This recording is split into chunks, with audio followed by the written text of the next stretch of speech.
According to an article by Yahoo Finance, less than 30% of Americans have more than $100 in their savings accounts. Of that, according to the FDIC, less than 50% of African Americans have money in their direct deposit accounts or their saving accounts to cover emergencies. What is up, everyone? Welcome back to the E-Money channel. In today's video, we're going to be talking about 7 reasons why African Americans stay poor. Reason number 1 is going to have a lot to do with why I make these videos, and the goal of this channel is going to be a lack of education. Many people don't understand basic concepts like how to save, how to budget, how to manage debt, how to invest.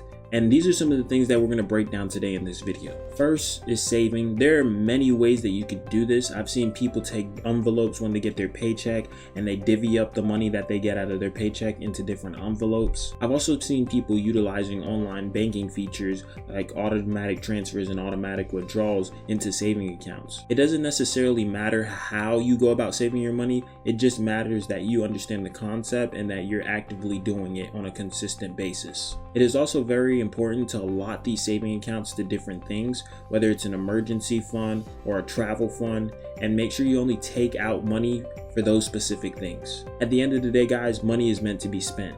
And this leads us directly into our next talking point: living above your means. Now, everybody wants nice things. They want to wear fancy jewelry. They want to go out on expensive meals and eat expensive food. They want to buy expensive cars. But you have to realize a lot of these things aren't assets. They're liabilities. That basically means that you're putting your money out there and spending your money and you're not getting any return on it. Your money's not working for you. It's just being spent and then it's gone.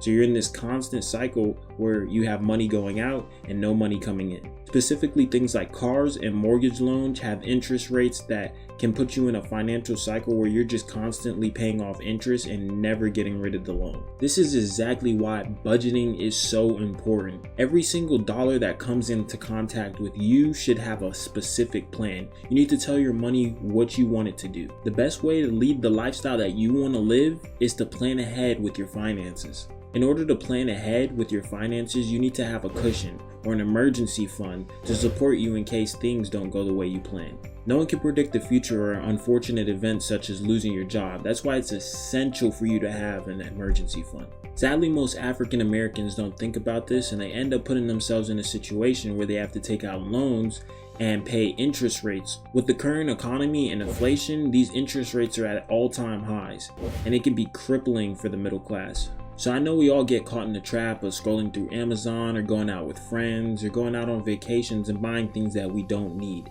This is a habit that definitely needs to be cut out. It's called impulse spending. If you aren't able to discipline yourself with your own finances, you're never going to be able to escape the cycle of poverty. To limit impulse spending, you guys need to put into place a plan to prevent your emotions from getting in control of your finances. What personally works for me is I sit back and I ask myself, do I really need this item? And if so, why am I buying it? If I can't come up with an intelligent answer to those questions, then I give it some time. I walk away for maybe 1 or 2 hours, maybe it's a couple of days. And if I come back later on and I still don't have a good reason for why I need that item, then I don't buy it. Something that I see around me that is very discouraging is a lack of knowledge about credit scores. Credit is so important when you're borrowing money, and borrowing money can be a good or a bad thing depending on how you do it. This 3-digit number called a credit score can make or break you when you're borrowing money. So it's important to make sure that you're managing your credit properly. You don't have too many inquiries. You're not using too much credit utilization, so that when you're going to apply for these loans, you can get lower interest rates and therefore save more money. When using things like credit cards, you want to make sure that you're paying your credit card completely off at the end of every billing cycle. This is going to reduce the amount of money that you have to pay in interest.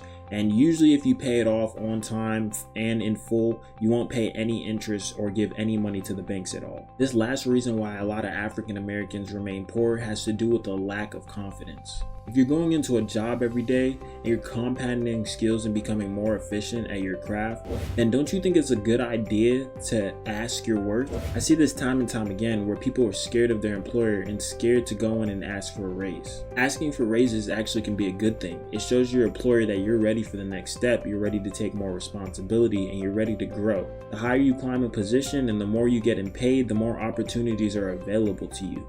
and this can help you change your financial lifestyle. Even if you only get a $1 raise or even less than that, you have to think about it on a long-term scale. Maybe you make $1 extra after you get that raise. That's an extra $40 a week. That $40 a week amounts to an extra $2,000 by the end of the year. So these small changes and just being confident in yourself and your abilities can help you change your financial landscape. Thank you for watching this video on the eMoney channel. Please make sure you guys like, subscribe, turn on those post notifications, as well as check out the other videos on the channel. I'll see you guys in the next one. Peace.